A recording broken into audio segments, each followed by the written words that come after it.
예, 오늘 이사야 65장 11절에서 25절, 이사 65장 17절 말씀, 오늘 새하늘들과 새 땅을 창조하노라, 새하늘들과 새 땅을 창조하노라. 예, 이사 65장 17절, 보라 내가 새하늘들과 새 땅을 창조하노라. 이전 같은 기억나지 아니하며 생각나지 아니하리라. 주님께서 말씀하셨습니다. 보라 내가 새하늘들과 새 땅을 창조하노라. 이것은 성경에 4번 나오는 말씀이에요.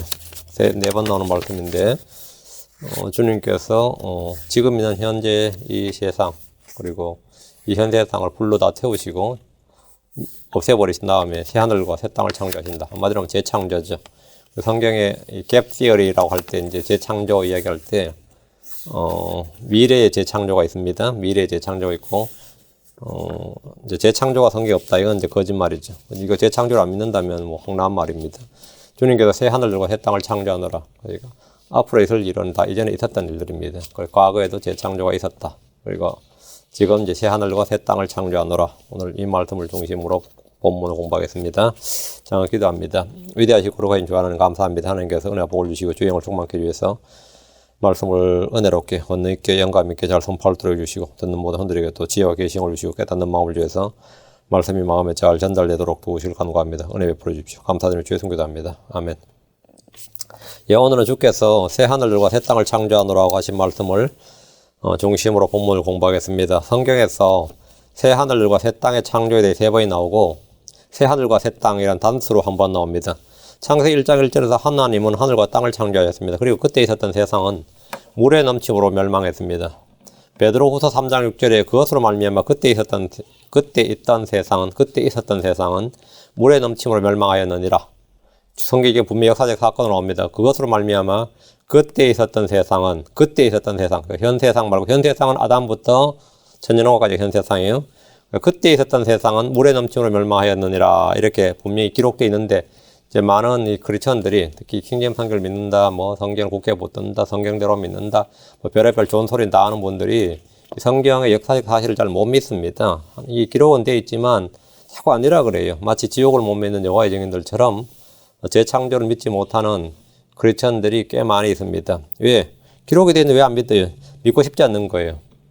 자기는 그렇게 믿고 싶지 않는 거예요. 자기가 그렇게 믿고 싶지 않으면 뭐냐면 이제 확증 편향이라 그럽니다. 자신이 믿고 싶은 대로 믿는, 그래서 그런 구절로 해석을 막 하는 거죠. 그래서 그것으로 말미암아 그때 있었던 세상은 물에 넘침으로 멸망하였느니라. 분명 사건이죠. 물론 이런 사실들은 성경의 기록에 있음에도 불구하고 대부분의 크리스천들이 믿지 못하거나 믿지 않으려는 과거의 역사적 사건입니다. 이건 historical fact예요. 처음에 창조된 하늘과 땅은 물에 넘침으로 멸망을 했습니다. 물에 넘침으로 멸망했으니까, 물에 넘침으로 멸망했으니까 땅이 어디 있었겠습니까? 하늘과 땅이 어디 있었겠어요? 물 속에 있었죠. 그때 있던 세상이 물에 넘치로 멸망했으면 하늘과 땅은 물 속에 있었겠죠. 우리 창세기 보면 창세기 1장 2절에 물 속에 있었던 걸 볼 수 있죠. 그래서 하나님은 물 속에 있던 하늘과 땅을 이제 물을 나눔으로 말미암아 다시 공창을 내시고, 그게 하늘입니다. 다음에 땅이 나왔습니다. 그래서 하나님은 물을 위아래로 나누시고 그것의 한가운데를 공창이라고 부르셨는데, 그 공창을 이제 창세기 1장 8절에 보면 하늘, 이렇게 heaven 이렇게 부릅니다. 요즘 사람들이 흔히 말하는 우주입니다. 하늘의 공창에 있는 광체들이 해와 달과 별들입니다. 지금 있는 하늘과 땅은 불이 붙어서 해체되고, 지금 현 세상은 지금 있는 하늘과 땅은 불이 붙어 해체되고, 이거 미래죠. 원소들은 뜨거운 열로 녹습니다. 베드로후서 3장 10절 12절, 베드로후서 3장 10절 12절. 그러나 주의 날이 밤에 도둑같이 오리니 그날에는 하늘들이 큰 소리와 함께 사라지고, 빅뱅입니다. 원소들이 뜨거운 열에 녹으며 땅과 그 안에 있는 일들도 불태워지리라. 12절. 하나님의 날이 오는 것을 기다리고 서두르라. 그날에 하늘들이 불이 붙어 해체되고 원소들도 뜨거운 열로 녹으려니와. 이것은 천년왕국이 끝나고 생긴 일이고 이 현 세상의 멸망입니다. 현 세상 하면 하늘과 땅, 현재 있는 하늘과 땅이 다 멸망하는 거죠. 자, 다음 13절. 그럼에도 불구하고 우리는 그분의 약속에 따라 의가가는 새 하늘들과 새 땅을 기다리는도다. 그럼에도 불구하고 이 땅 하늘들이 불이 붙어 해체되고 원소들도 뜨거운 열로 녹고 하늘이 없어지고 땅과 그 안에 있는 모든 일도 불태워지는데 그럼에도 불구하고 우리는 그분의 약속에 따라 의가 새 하늘들과 새 땅을 기다린다 했습니다. 우리 눈에 보이는 모든 세상이 다 불로 태워집니다. 다시 창세기 1장 1절이 펼쳐지는 순간입니다.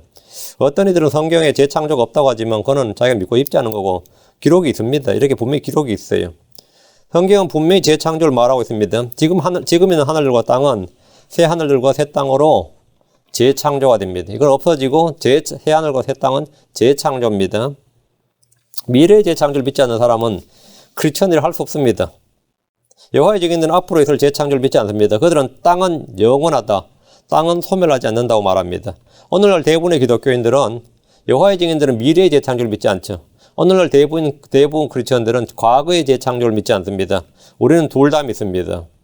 이전 세상은 물의 넘침으로 멸망했고 주께서 6일 동안 지금의 하늘들과 땅을 만드셨습니다. 물의 넘침 속에서 멸망했던 세상, 이전 세상에서 물의 넘침으로 멸망해서 물 속에 있던 땅, 하늘을 지금 있는 현재의 하늘과 땅을 만든 게 창세기 1장 3절부터의 기록입니다. 미래의 재창조는 믿지만 과거의 재창조는 믿지 못한 이들이 있는데 이는 성경의 역사, 그리고 하나님께서 행하신 일을 믿지 않는 불신입니다. 하나님께서 행하신 일을 인정하지 않고 믿지 않는, 그리고 알려고 하지 않는 고의적 무지. 성경에 따르면 이걸 일부러 알려 하지 않는다. 고의적 무지라고 합니다. 고의적 무지. 성경을 문자 그대로 역사로 믿지 않기 때문에 벌어진 일입니다. 창세기 1장, 2장, 3장은 모두 역사적으로 과거에 발생했던 사건의 기록입니다. 마찬가지로 새 하늘들과 새 땅은 앞으로 있을 실제적 사건인데 예언은 미리 기록된 역사입니다. 새 하늘들과 새 땅은 현재 하늘들과 땅의 멸망 후에 주께서 새롭게 창조하는 재창조입니다. 재창조는 이론이 아니고 사람들이 견해가 아니라 실제 사건이고 성경적 진리고 하나님께서 말씀하신 것입니다. 자, 이사 65장 17절 주 하나님께서 보라 내가 새 하늘과 새 땅을 창조하노라 이전 것은 기억나지 아니하며 생각나지 아니하리라 하셨습니다. 지금 현 세상의 사람들이 이전 세상에 있었던 일들을 기억하지 못합니다. 새 하늘들과 새 땅에 거하는 사람들은 현 세상의 일들을 기억하지 못할 겁니다. 의가 가는 새 하늘과 새 땅을 우리는 영원세계라 부르는데 그때는 이 땅에서 모든 기억도 사라질 겁니다. 물론 이제 성경 기록이 있으면 그때도 이제 우리는 기록된 말씀을 믿는 거예요. 기억을 의지하는 게 아니라 말씀을 믿는 겁니다.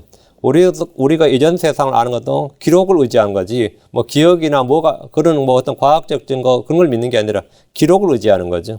기록된 하나님의 말씀이 그러하기 때문에 우리는 그 말씀을 의지하는 겁니다. 자, 보세요. 이사 65장 17절에 이전 것은 기억나지 않으면 생각나지 아니하리라.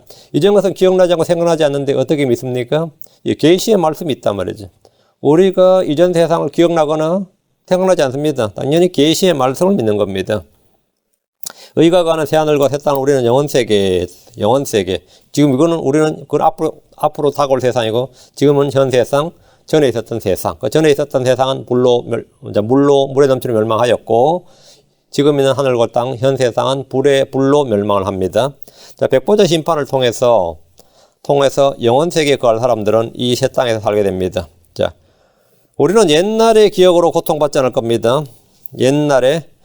그날에 우리는 새 예루살렘에서 주와 함께 영원히 거할 겁니다. 이사 66장 2절 내가 만들 새 하늘과 새 땅이 내 앞에 남아있을 것 같이 너희 시와 너희 이름도 남아있으리라 주가 말하노라. 주님께서 내가 만들 새 하늘들과 새 땅, 주님께서 새로 만든다 이거예요. 내가 만들 새 하늘과 새 땅, 주님께서 새롭게 창조하는 거죠. 이게 바로 재창조입니다. 지금 있는 현 세상을 하나님께서 만드셨습니다. 그때 있었던 하늘들과 땅, 지금 있는 하늘들과 땅, 새 하늘과 새 땅, 이렇게 성경은 세 번의 세상이 있음을 말해줍니다. 사도 요한은 이 장면을 미리 봤는데 그는 성령 안에서 대환란과 천년왕국 그리고 영원세계를 모두 보았고 기록했습니다. 계시록 21장 1절 내가 새 하늘과 새 땅을 보았으니 이는 처음 하늘과 처음 땅이 사라졌고 바다도 다시 있지 아니하기 때문이더라. 요한은 여기서 하늘과 땅을 모두 단수로 처리했는데 처음 하늘과 처음 땅과 대조를 이루기 위해서입니다. 새 하늘과 새 땅은 새로운 창세기입니다. 처음에 창조되었던 하늘과 땅, 물로 심판을 받아 뒤덮였던 그 물에 넘치는 멸망했던 그 하늘과 땅이 현 세상을 거쳐서 그날에 완전히 사라졌다 이 말입니다. 처음 하늘과 땅이 사라졌습니다. 하늘들 위에 있는 바다도 사라졌습니다. 그리고 새 하늘과 새 땅이 보입니다. 주께서 창조하신 겁니다. 우리는 성경을 통해서 이전 역사와 현 세상과 다가올 세상을 보고 있습니다. 자, 본문을 봅니다. 11절. 그러나 너희는 주를 버리는 자들이요 나의 거룩한 산을 잇고 그 군대를 위하여 상을 예비하며 그 수대로 음료 헌물을 제공하는 자들이니라. 너희가 어떤 사람들인가 주님께서 말씀해 주신 거예요. 너희가 어떤 사람이냐. 너희는 주를 버린 자들이요 주께서 자기 백성에게 버림을 받으셨습니다. 주께서 자기 백성을 버리신 것이 아니라 주께서 자기 백성에게 버림을 받으셨어요. 주님, 버림받은 주님, 버림받은 하나님. 생각만 해도 참 이상한 말이죠. 버림받은 주 하나님. 그들은 주를 섬기는 대신에 우상들을 섬기고 다른 신들을 따라갔습니다. 버림받은 하나님. 이게 상상이 됩니까? 버림받은 주 하나님. 진노한 죄인들의 손에 떨어진 주 예수님, 주 하나님. 진노한 하나님의 손에 떨어진 죄인들이 아니라 진노한, 분노한 죄인들의 손에 떨어진 주 하나님. 이게 주 예수님이죠. 주님 광야에서 이미 이 사실을 예언하셨습니다. 신명기 31장 16절에 주께서 모세에게 이르시되 보라 너는 내 조상들과 함께 자려니와 이 백성은 자기들이 가서 함께 거하게 될 자들의 그 땅에서 일어나 그 땅의 타국인들의 신들을 따라 음행의 길로 가며 나를 버리고 내가 그들과 맺은 내 언약을 깨뜨리리라. 주님께서 이들의 미래를 말씀해 주신 겁니다. 이들이 가나안 땅에서 할 일을 무슨 일을 할지를 말씀해 주셨는데 이 백성은 자기들이 가서 함께 거하게 될 자들의 그 땅에서 일어나 그 땅의 타국인들의 신들을 따라 음행의 길로 가며 배교한다 말이죠. 나를 버리고 주를 버린다. 그리고 내가 그들과 맺은 내 언약을 깨뜨리리라. 언약은 파괴되는 거죠. 하나님 가나안 땅에서 이스라엘이 주를 버리고 배신할 것을 아셨습니다. 이게 미리 아심입니다. 미리 예정하신 게 아니라 미리 아신 겁니다. 사사기에서 이스라엘이 주를 버리는 일이 반복적으로 나옵니다. 얼마나 자주 주를 버렸던지 주께서 사사기 10장 13절 너희가 나를 버리고 다른 신들을 섬겼으니 그러로 내가 다시는 너희를 건져내지 아니하리라. 너희가 나를 버리고 다른 신들을 섬겼다. 이스라엘과 유다의 역사는 주를 버리고 다른 신들을 따르는 일이 반복되었습니다. 마침내 이스라엘은 아시리아에게, 유다는 바벨론에 의해 멸망을 당했습니다. 이들이 망하고 포로로 잡혀간 이유를 성경에 이렇게 말합니다. 열왕기하 22장 17절 이는 그들이 나를 버리고 다른 신들에 분양하며 자기들 손의 모든 일로 내 분노를 일으켰기 때문이라. 그러므로 내 진노가 이곳을 향해 타올라 꺼지지 아니하리라 하라. 대언자 예레미야는 하나님을 버린 유다를 향해서 주의 심판을 선포했습니다. 예레미야 1장 16절 그들이 나를 버리고 다른 신들에게 분양하며 자기 손으로 만든 것들에게 경배하였은즉 내가 그들의 모든 사악함에 대하여 그들을 향해 나의 심판을 선고하리라. 나의 심판을 선고하리라. 나를 버리고 항상 그들은 나를 버렸다 이거예요. 주께서 반복해서 그들이 나를 버렸다. 주님이 그들을 버린 게 아닙니다. 그들이 나를 버렸습니다. 그들이 나를 버렸다. 지금 11절에 그러나 너희는 주를 버린 자들이요. 이제 정말 엄청난 말입니다. 사람이 주를 버리고 그분의 법을 버릴 수 있다는 게 놀랍습니다. 유다는 주를 버렸고 거룩한 산을 잊었습니다. 거룩한 산 시온산입니다. 예루살렘의 성전을 잊어버렸단 말입니다. 주의 집이 있는 산으로 올라가지 않고 자기들이 섬기는 산당들이 있는 산, 작은 숲이 있는 산으로 막 올라갔습니다. 거기 가서 분양을 한 거죠. 자, 11절 물 한 잔 가져와라. 다시 11절 그 군대를 위하여 상을 예비하며 그 수대로 음료물을 제공하는 자들이니라. 유다는 주를 버리고 대신 다른 신들을 택하여 섬기고 경배한 겁니다. 유다는 왜 자꾸 하나님이 아닌 다른 신들에게 끌리고 다른 신들을 섬기려고 한 겁니까? 그들 안에 있는 죄성 때문입니다. 육신의 본성 때문입니다. 하나님은 영이시고 거룩하신 분인데 사람의 육신의 본성은 죄악되고 땅에 속한 하나님과는 이 대척관계, 대적점에 있습니다. 그러다 보니까 자꾸 하나님을 버리고 다른 신들에게 끌리는 겁니다. 육신은 본성적으로 주의 거룩하심이나 공의나 선하심을 멀리하고 피하려 합니다. 그것이 싫은 거예요. 본성적으로 싫은 겁니다. 어둠에 속한 사람들은 빛을 싫어하고 빛을 미워하고 빛으로 나오기를 싫어합니다. 율법을 지키며 사는 것이 싫었습니다. 왜? 육신은 성령을 대적한단 말이죠. 하나님 영이시고 주의 법도 영적인 겁니다. 율법은 영적이나 그랬죠. 주의 율법은 영적이다 말이죠. 육신은 성령을 미워하고 싫어하고 대적합니다. 성령은 육신의 본성을 거슬러 행하고요. 그러니까 이들이 하나님을 섬기고 주의 법을 따르는 것을 거절하게 된 겁니다. 12절 그러므로 내가 너희 수를 세워 칼에 넘길 터인즉 너희가 다 머리를 숙이고 사륙을 당하리니 이는 내가 부를 때에 너희가 대답하지 아니하며 내가 말할 때에 너희가 듣지 아니하고 오히려 내 눈앞에서 악을 행하며 내가 기뻐하지 아니한 것을 택하기 때문이니라. 주를 버린 자들에 대한 주의 보응과 심판입니다.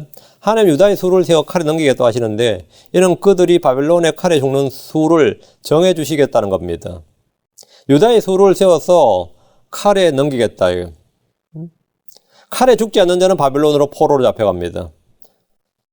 너희가 다 머리를 숙이고 사륙을 당하니 이 말은 전쟁에서 항복하고 일방적으로 목배임을 당하는 겁니다.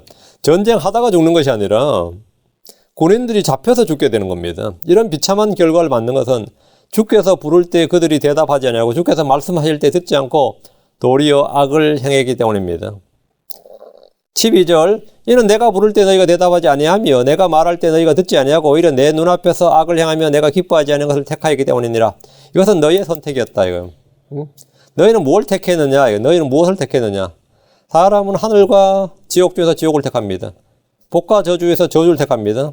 생명과 사망 중에 사망을 택하고 의와 불의 중에 불의를 택합니다. 법과 불법 중에 불법을 택합니다. 너희가 그것을 택하였다. 하나님이 내가 기뻐하지 아니한 것을 택하였기 때문이라. 사람은 성령과 육신 중에서 육신을 택합니다. 무엇을 따르려고? 하나님과 만몬 중에 만몬을 택합니다. 하나님과 바알 중에 바알을 택했습니다. 하나님께서 지금 그들을 버리신 것이 아니다. 이거는 너희의 선택이다 이거예요. 너희가 멸망해서 너희가 멸망을 선택했기 때문입니다. 사람들이 지옥에 가는 것은 하나님께서 그들을 지옥 가도록 예정해 놓으신 게 아니라 그들이 지옥을 선택한 겁니다. 그들의 선택에 따른 결과예요. 사람이 사망을 한 것은 아담이 생명나무 대신에 선악을 알게 한 나무의 열매를 선택을 한 겁니다. 자신이 선택한 거예요. 사람은 자신이 다 선택한 겁니다. 주님은 그들을 부르셨습니다. 주님은 부르셨어요. 그러나 그들은 대답하지 않았습니다. 이 거꾸로 하면 안 됩니다. 주님이 부르셨어요. 그러나 그들은 대답하지 않았습니다. 주님은 그들에게 말씀하셨습니다. 그러나 그들은 듣지 않았습니다. 이것은 예나 지금이나 앞으로는 마찬가지입니다. 유다는 주 앞에서 악을 행하며 주께서 기뻐하지 아니한 것을 선택했습니다. 그들이 선택을 했어요. 우상들 민족들의 신들을 택했다는 말입니다. 복과 저주에서 저주를 택했고 생명과 사망 중에서 사망을 택했다. 그들은 사망의 길을 택한 겁니다. 선을 버리고 악을 선택했다. 이날 너희가 택하라 했을 때 그들은 다 주를 선택한다고 말했습니다. 그러나 실제로 역사에서는 그들은 항상 주를 버리고 악을 택했습니다. 13절 이사 65장 65장 13절 65장 13절 이러므로 주 하나님이 같이 말하노라. 보라 나의 종들은 먹되 너희는 줄이리라. 보라 나의 종들은 마시되 너희는 목마르리라. 보라 나의 종들은 기뻐하되 너희는 부끄러움 당하리라. 지금 나의 종 너희 이렇게 반복해서 이제 대조가 나오죠. 나의 종 주님이 말씀하시는데 나의 종들은 주를 따르고 주를 택한 자들입니다. 그 너희는 주를 버리고 주의 복을 잊어버리고 바알을 택하고 우상을 택하고 하늘의 군상들에게 분양한 자들이에요.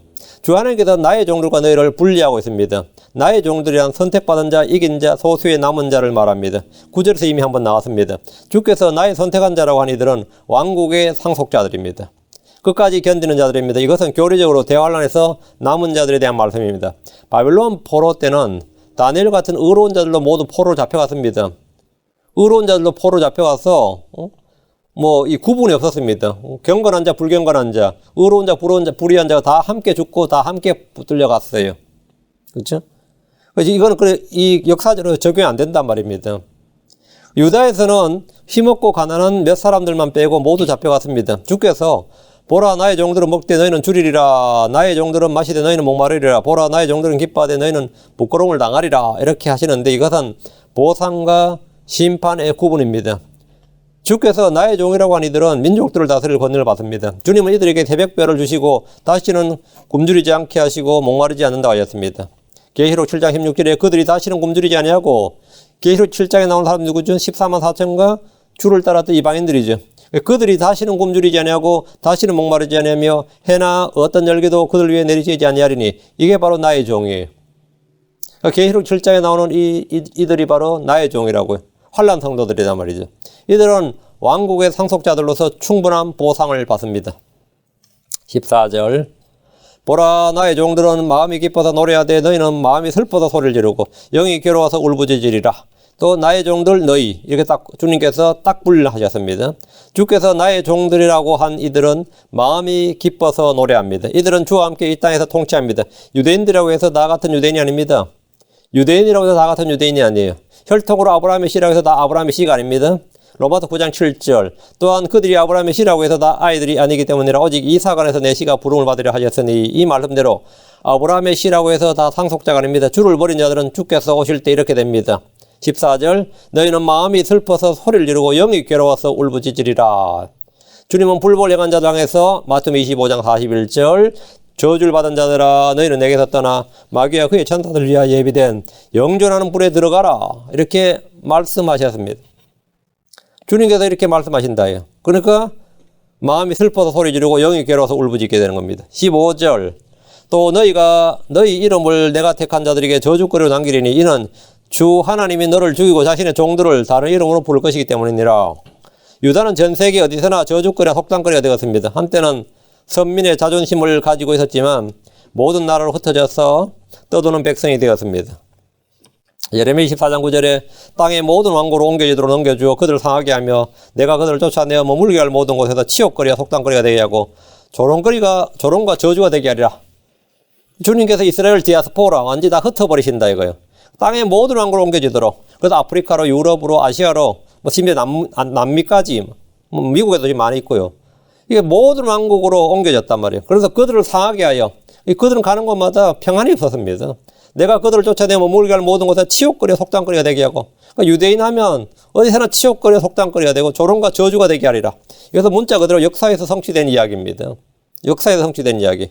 이 말에서 문자 그대로 이루어졌습니다. 배교한 선대 이름들은 후대 사람들에게 저주거리로 남게 됩니다. 예를 들어 시드기야와 아합이라는 이름은 후대 사람들이 무엇이라고 할 것 같습니까? 자기들의 선대죠. 시드기야와 아합은. 그런데 바빌론에 있는 유대인들이 그 시드기야와 아합에 대해서 뭐라고 말하는지 한번 보십시오. 예레미야 29장 22절에 바빌론에 있는 유다의 모든 포로들이 그들을 저주거리로 삼아 말하기를 주께서 너를 바빌론 왕이 불에 구운 시드기야와 아합 같게 하시기를 원하노라 하리니 주께서 너를 바빌론 왕이 불에 구운 시드기야 아합 같게 하기를 원하시노라. 그러니까 바빌론에 있는 유다의 모든 포로들이 시드기야와 아합의 이름을 조롱거리, 속담거리, 저주거리로 삼았습니다. 그러니까 그들의 입에서 아합과 시드기야 하면 그건 수치와 저주의 이름이었고 그들은 늘 속담과 그런데 이렇게 씹었어요. 이와 같이 주를 대적하여 범죄한 이들이 멸망하면 후대에 남은 자들이 그들의 이름을 조롱거리로 삼습니다. 이는 어느 나라나 마찬가지입니다. 조선이 망할 때 매국노들의 이름은 지금도 한국사에서 저주거리와 조롱거리가 됩니다. 이완용 같은 놈 하면 어때요? 그게 명예롭다고 생각하는 사람 아무도 없죠. 굉장히 가장 그 저주거리로 나쁜 사람 욕할 때 보면 이완용 같은 놈 이런 말 쓴단 말이죠. 그런 말 자연스럽게 쓰죠. 그러면 한국 사람들에게 큰 수치고 모욕이죠. 김일성 같은 놈 하면 옛날에 완전히 모욕과 수치의 이름이었는데 지금은 남한에서도 별로 그렇지 않는 것 같아요. 어떤지 몰라도 이게 참 여러분이 생각할 때 이완용이 매국노 일본에게 나라 팔아먹었다 그러죠. 고종은 더 나쁜 놈입니다. 그놈은 러시아에 이 조선을 넘기려고 그랬던 사람이에요. 황제란 놈이 러시아에 그래서 아간 파천이라서 러시아 공사에게 자기 보호해달라 그러고 거기 왕궁 버리고 거기로 피난 가고 막 그랬습니다. 그런데 예를 들어 조선의 식자층 사람들은 그 당시 친일파, 친중파, 친러파 이렇게 쭉 이제 세력 다툼이 있는데 차라리 러시아에 넘기는 것보다는 일본에 넘기는 게 훨씬 낫다고 본 거예요. 그거는 저도 동의합니다. 러시아에 조선이 넘어가는 것보다는 일본에 넘어가는 게 훨씬 더 나아요. 그래서 이완용은 나름 어떤 면에서는 러시아에 넘어갈 뻔했던 조선을 일본에 넘겨준 그런 사람이죠. 어쨌든 결과적으로는 굉장히 나쁜 놈이. 그럼 한국 사람들이 지금도 이완용 하면 그냥 나쁜 놈의 대명사예요. 근데 유대사에서는 바빌론의 포로가 있는 자기들도 포로 신세임에도 불구하고 시드기야와 아합이 그런 사람이에요. 시드기야 아합 같게 하시는 사람을 욕할 때 시드기야 아합 같게 되길 원한다. 이래보면 그 사람을 가장 크게 저주한 가장 모욕한 그런 꼴이 난 겁니다. 15절 다시 이는 주 하나님 너를 죽이고 자신의 종들을 다른 이름으로 부를 것이기 때문이니라. 주의 손에 죽은 자들 심판을 받은 자들은 다 조롱거리입니다. 주께서는 자신의 종들을 다른 이름으로 부를 것이라고 하는데 소수의 남은 자들 이긴 자들 끝까지 견딘 자들에게 주님은 새 이름을 주십니다. 이사 62장 2절 이방인들이 내 의를 모든 왕들이 내 영광을 보리라. 또 너는 주의 입이 정하실 새 이름으로 불리며 주께서 그들에게 새 이름을 정해서 부르십니다. 유대인들은 예수님을 주 우리의 의라고 부릅니다. 예레미 3장 6절. 그의 날들에 유다는 구원을 받고 이스라엘은 완전히 거하리라. 그의 이름 곧 그를 일컬을 때 쓸 이름 이것이니 곧 주 우리의 의라. 예, 그를 일컬을 때 쓸 이름은 이것이니 곧 주 우리의 의라. 마찬가지로 예수님을 믿을 때 유대인들은 더 이상 유대인 이스라엘이라 불리지 않습니다. 그들이 주 예수를 믿는 순간 불린 이름은 새 이름은 뭐냐? 크리스천입니다. 이방인들도 마찬가지입니다. 이방인 이교도라 불렸다가 예수를 믿는 순간에 그들은 주께서 정하신 다른 이름으로 불립니다. 그게 뭐냐? 크리스천, 그리스도인입니다. 사도행전 11장 26절 그를 만남에 안디옥으로 그를 데려오니라. 그들이 만 1년 동안 그 교회에 함께 모이며 많은 사람들을 가르쳤는데 제자들이 안디옥에서 처음으로 그리스도인이라 불리니라. 지상에 새로운 족속이 하나 생긴 겁니다. 유대인, 이집트인, 한국인, 영국인 할 때 인이죠. 그리스도인이란 새로운 이름, 새로운 족속이 하나 탄생한 거죠. 이 땅에. 유대인도 아니고 이방인도 아니고 뭐라고? 무슨 인? 그리스도인. 안디옥에서 처음으로 그리스도인이라 불리니라. 그리스도인이란 민족이 백성이 하나 탄생한 거예요. 우리는 그리스도 안에서 새 이름을 받습니다. 주께서 자신의 종들을 다른 이름으로 부른 예는 성경에 많이 나옵니다. 저는 한국인이지만 그리스도인이라 불립니다. 그렇죠? 미국인이지만 난 그리스도인이라 불려요. 그리스도인. 나는 유대인인데 이제 유대인이라 불리지 않고 안디옥에서 그리스도인이라 불렸다. 자랑스러운 이름 그리스도인. 난 그리스도인이다. 지금도 이라크 사람들한테 자기들 이라크 사람이라 불리고 싶어 하는 것보다 그들 대부분 다 페르시아인이라 불리고 싶어 합니다. 그 당시에 이제 이란 사람들, 이라크 그 당시에 그 페르시아 제국, 그 페르시아 그들에겐 굉장히 그 자랑스러운 역사이기 때문에 페르시안 하면 페르시아인, 좋은 이름, 그들에겐 굉장히 자랑스러운 이름이에요.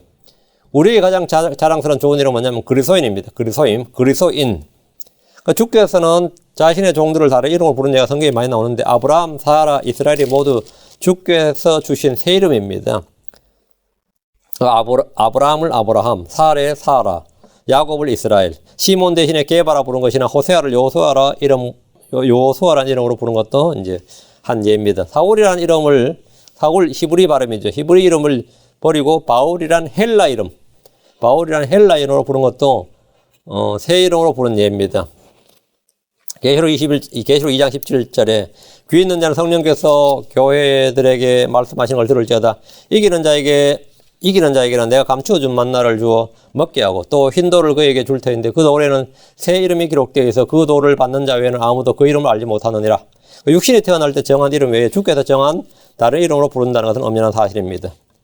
16절 이러므로 땅에서 자기를 축복하는 자는 진리 하나님 안에서 자기를 축복하며 땅에서 맹세하는 자는 진리 하나를 두고 맹세하리니 이는 이전의 고난들이 잊혔고 내 눈에 숨겨졌기 때문이니라. 땅에서 자기를 축복하는 자는 진리 하나님에서 자기를 축복합니다. 이게 무슨 말인가 하면 이전에 사람들은 복을 받기 위해서 우상들을 찾고 신들을 찾았습니다. 그 우상들이 자기에게 복을 주고 그 자기가 섬기는 신들이 자기에게 복을 주길 바라면서 섬긴 거예요. 그렇죠? 땅에서 종교를 갖는 사람들은 모두 자기 신들에게 뭔가 복을 받고 도움을 얻기 위해서 섬기고 경배하는 겁니다. 크리스천들은 진리의 하나님 안에서 복을 빌고 자기를 축복하는 사람들입니다. 천연왕국제나 영혼세계에서는 모두 진리의 하나님 안에서 자기를 축복합니다. 맹세하는 자는 진리의 하나님을 두고 맹세합니다. 다른 신들의 이름은 언급되지 않습니다. 이는 이전의 고난들이 잊혀졌고 내 눈에 숨겨졌기 때문이니라. 이 말씀은 계시록 21장 4절 말씀을 기억나게 하는데 계시록 21장 4절 또 하나님께서 그들의 눈에서 모두 눈물을 씻어주시리라. 다시는 사망이 없고 슬픔도 울부짖음도 없으며 또 아픔도 다시는 없으리니 이는 이전 것들이 지나갔기 때문이니라 하더라.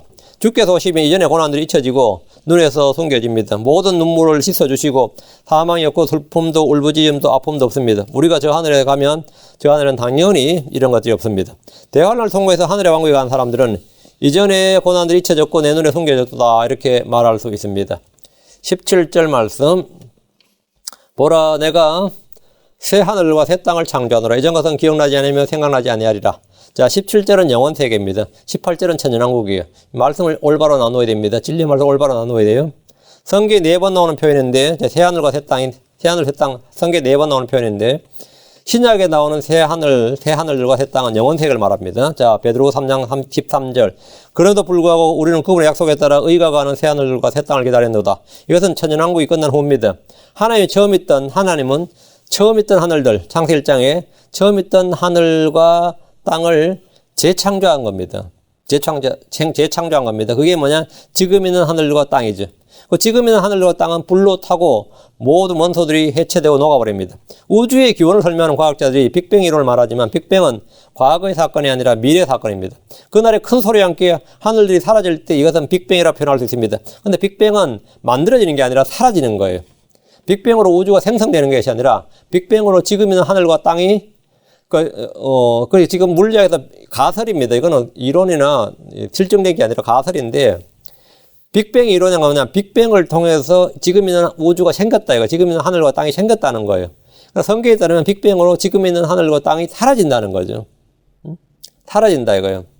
자, 베드로 3장 10절. 베드로 3장 10절. 그러나 주의 날이 밤에 도둑같이 오리니 그날에는 하늘들이 큰 소리와 함께, 여기 큰 소리와 함께, 이게 빅뱅이죠. 하늘들이 큰 소리와 함께 사라지고 원소들이 뜨거운 열에 녹으며 땅과 그 안에 있는 일들로 불태워지리라.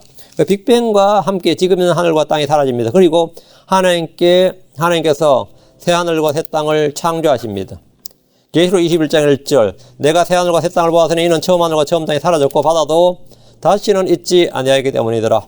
요한은 새 하늘과 새 땅을 보았는데 처음 하늘, 처음 땅과 바다가 모두 사라지고 더 이상 존재하지 않았다 이렇게 말합니다. 이것은 과거의 재창조와 차이입니다.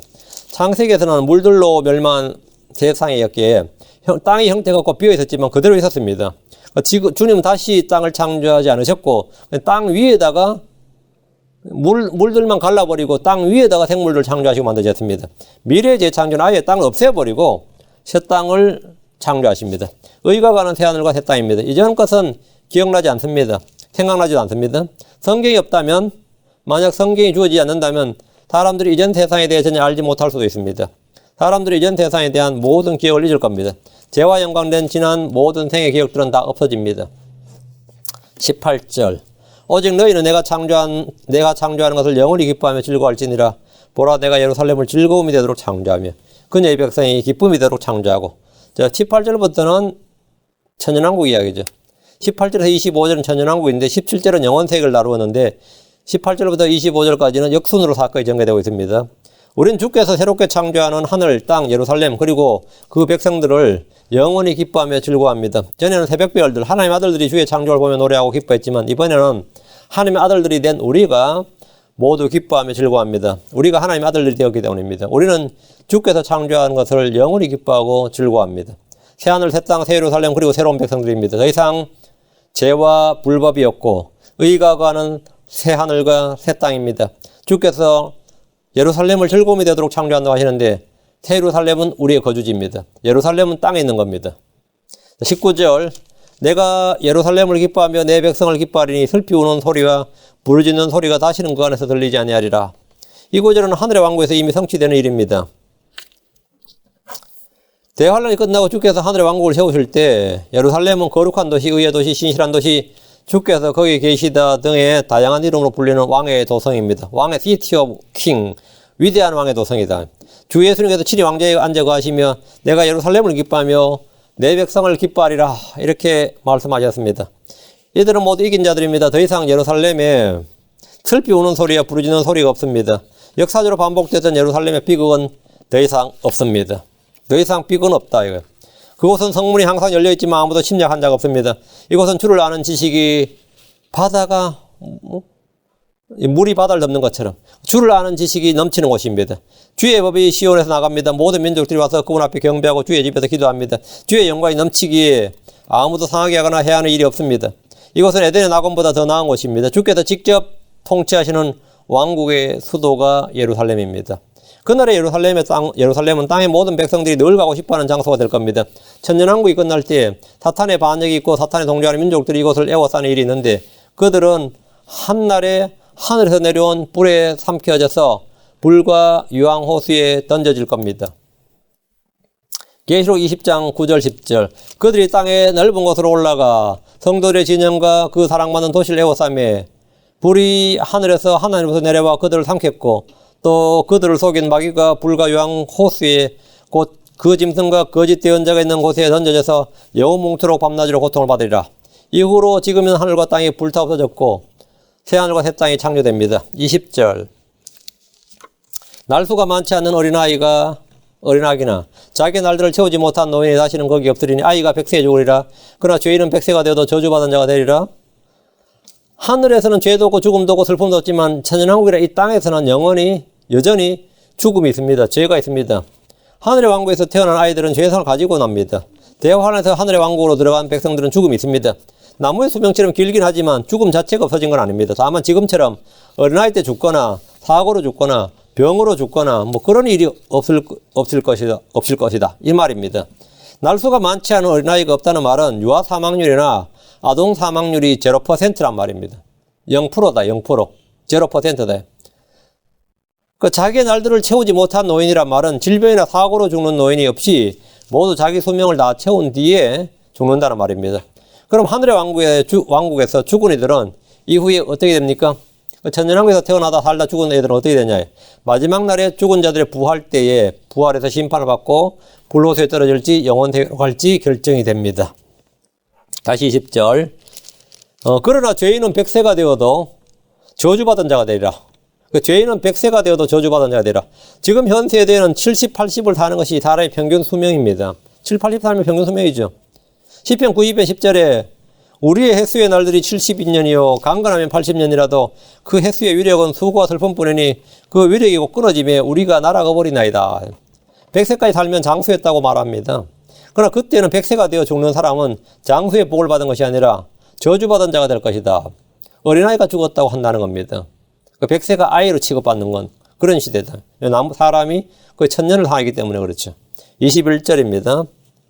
그들이 집을 지어 거기에 거주하고 포도원들을 세워 그것들의 열매를 먹으리라. 유대인들이 약탈을 당하거나 도둑질 강도를 당하거나 전쟁 배상으로 빼앗긴 일이 없다 이 말입니다. 집을 지어 거기에 거주한다는 말은 이리저리 떠돌아다니지 않는다는 말입니다. 포도원을 세워 그것들의 열매를 먹는다는 말은 완전한 평화가 임한 것을 쉽게 표현한 말입니다. 22절. 그들이 짖되 다른 사람이 거주하지 않으며 그들이 쉼때 다른 사람이 먹지 아니하리니 내 백성의 날수는 나무의 날수와 같으며 나의 선택한 자는 자기 손으로 일한 것을 길이 누리리라. 그들이 지은 집에 다른 사람이 거주하지 않습니다. 빼앗기지 않는다는 말입니다. 그리고 그들이 다른 곳으로 이주한다. 강제이주나 포로로 잡혀가지 않는다 이 말이죠. 그들이 쉼때 다른 사람이 먹지 않는다는 것도 같은 말입니다. 전쟁이 끊이지 않았던 이스라엘 땅에 안식과 평화가 온 것입니다. 천년왕국은 완전한 평화가 그들에게 넘치는 시대. 그 평화와 안식, 자유, 이게 바로 천년왕국의 특징이에요.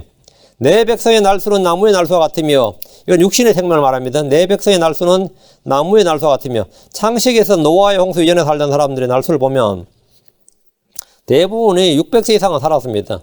노아도 950년을 살았어요. 가장 오래 산 무드셀라는 969년을 살았습니다. 근데 현대 이제 뭐 구글이나 이런 이제 IT 기업의 회장들이 막 돈을 투자해서 하는 그 생명 연장의 계획이 몇 개 있어요. 그게 이제 무드셀라 프로젝트라고 그럽니다.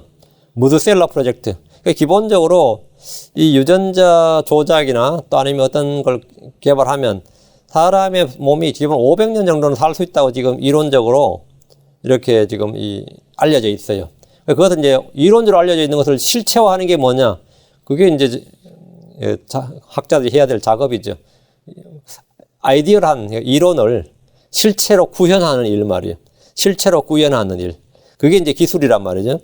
그걸 지금 하려고 굉장히 지금 돈을 많이 투자를 하고 있어요. 생명 연장의 꿈이라 그럽니다. 근데 천년왕국 때 사람들의 수명이 뭐 무드셀라 프로젝트 없이도 다 이렇게 된다 이 말이에요.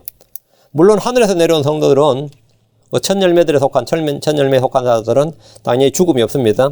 천열매들에 속한 부활, 휴거 부활한 성도들은 한번 죽었고 세몸을 입었기 때문에 더 이상 죽지 않습니다. 천열매들에 속한 성도들, 그게 구약 성도의 부활, 그리고 신약 성도의 휴가 부활, 환란 성도의 휴가 부활이죠. 이들은 한번 죽었고 세몸을 입었기 때문에 더 이상 죽지 않는다. 현 세상에서 하늘의 왕국으로 들어간 사람들이나 하늘의 왕국에서 태어난 사람들은 자기 수명대로 살다가 죽습니다. 하늘의 왕국에 대해서는 이사야 11장 6절에서 9절, 21절에서 23절, 아모스 9장 13절, 15절을 더 보시기 바랍니다. 이 구절들에서 하늘의 왕국 특징들을 자세히 볼 수 있습니다. 저희 교회에서는 하늘의 왕국 시리즈를 공부했는데 그것을 참고하시면 이분에 대한 좀 많은 지식을 얻을 수 있습니다. 다음 23절입니다. 그들이 헛되이 수고하지 아니하고 고난을 위해 열매를 맺지도 아니하리니 그들은 주에게 복받은 자들의 시요 그들과 함께하는 그들의 후손도 그와 같으리라. 성경을 읽을 때 이제 자세히 읽어야 됩니다. 하늘의 왕국에서 이스라엘의 모습입니다. 그들은 헛되이 수고하지 않고 고난을 위해 열매를 맺지도 않습니다. 모든 수고에 대해 열매를 자기들이 먹습니다. 그들은 주에게 복받은 자이시요 그들과 함께하는 그들의 후손도 그와 같이 복을 상속받습니다. 아브라함의 복이 그들을 모두에게 임한 겁니다. 하나님께서 아브라함과 그의 씨에게 준 약속이 문자 그대로 성취된 장면입니다. 이방인의 때 유대인들은 고난받는 민족이요 버림받은 민족이요 저주받은 자들이었습니다. 하늘의 왕국에서 유대인들은 왕국의 백성 주에게 복받은 자의 씨입니다. 24절 그때는 그들이 부르기 전에 내가 응답하며 그들이 아직 말하는 도중에 내가 들으리라. 천년왕국에서 기도는 지금처럼 기도한 후에 오랜 시간 동안 인내를 필요하지 않는다. 인내와 오래 참음, 소망 중에 인내하고 기도한 후에는 믿음으로 인내하고 뭐 이런 게 필요하지 않다. 주님은 그들이 부르기 전에 응답하신다고 합니다. 생각만 했을 뿐인데 주께서 그 필요를 채우신다는 말입니다. 그들이 아직 말하는 도중에 내가 들으리라. 기도응답의 즉각성입니다. 기도응답의 즉각성. 이전에는 부르짖으며 주를 바라며 구했지만 그때는 그럴 필요가 없어집니다. 우리가 무엇을 구하면 부르기 전에 응답하고 그들이 아직 말하는 도중에 내가 들으리라. 정말 엄청 좋은 시절이죠. 좋은 시대죠. 25절 이리와 어린 양이 함께 먹고 사자가 수소처럼 짚을 먹으며 흙이 뱀의 양식이 되니 나의 거룩한 한 모든 곳에서 그것들이 해치거나 멸하지 아니하리라 주가 말하노라. 이 구절에 이사야 11장 6절에서 8절에서 상세히 언급하고 있습니다. 하늘의 왕국에서 자연환경, 동물들이 어떻게 될 것인가에 대한 문제입니다. 이리와 어린 양이 함께 먹는다는 말은 정글의 법칙이 끊어졌다. 약육강식, 그 정글의 사슬이 끊어졌다는 겁니다. 더 이상 먹이 사슬이나 약육강식과 같은 자연 법칙이 없고 깨어집니다. 땅의 저주가 풀리고 동물들이 썩음의 속박에서 해방되어 영광스러운 자유에 이릅니다. 로마서 8장 21절 이는 창조물 자신도 썩음의 속박에서 해방되어 하나님의 자녀들의 영광스러운 자유에 이를 것이기 때문이라. 그 땅과 땅 위에 있는 초목들 그리고 땅에 사는 짐승들 전부 다 영광스러운 자유에 이른다. 진정한 평화와 안식은 사람들 사이에 맺는 것이 아니라 온 세상의 창조물에게 다 임한다 말입니다. 사자가 수소처럼 짚을 먹는다는 것은 이들이 초식동물로 돌아간다는 것입니다. 주님께서 처음 에덴에서 사람들에게 채소와 과일을 음식으로 주셨고 동물들에게는 풀을 음식으로 주셨습니다. 그리 다시 돌아가는 거죠. 하늘의 왕국에서 그때처럼 이리와 어린 양과 사자와 수소가 똑같이 풀을 뜯습니다. 똑같이 풀을 뜯어요. 모두가 초식동물이 되고 서로 해하거나 물어뜯거나 이런 게 없다 이 말입니다. 같이 사이좋게 노는 겁니다. 이사야 11장 6절에서 8절 이리도 어린 양과 함께 거하며 표범이 염소 새끼와 함께 누우며 송아지와 젊은 사자와 살진 짐승이 함께 있어 어린아이가 그것들을 인도하며 암소와 곰이 함께 먹으며 그것들의 새끼들이 함께 누우며 사자가 소처럼 풀을 먹으며 젖 먹는 아이가 독사의 구멍에서 놀며 젖된 아이가 독사의 굴에 손을 넣을 것이로되 아무도 물거나 해하거나 이런 게 없다 이겁니다. 동물들이 누린 영광스러운 자유입니다. 야수성이 제거된 이리와 뱀과 곰과 사자들 보십시오. 독사의 굴에 어린아이가 손을 넣어도 어린아이가 물리지 않는다. 아이를 물지 않습니다. 여기서 한 가지 특이한 점은 흙이 뱀의 양식이 되리라 했죠. 흙이 뱀의 양식이 되리라.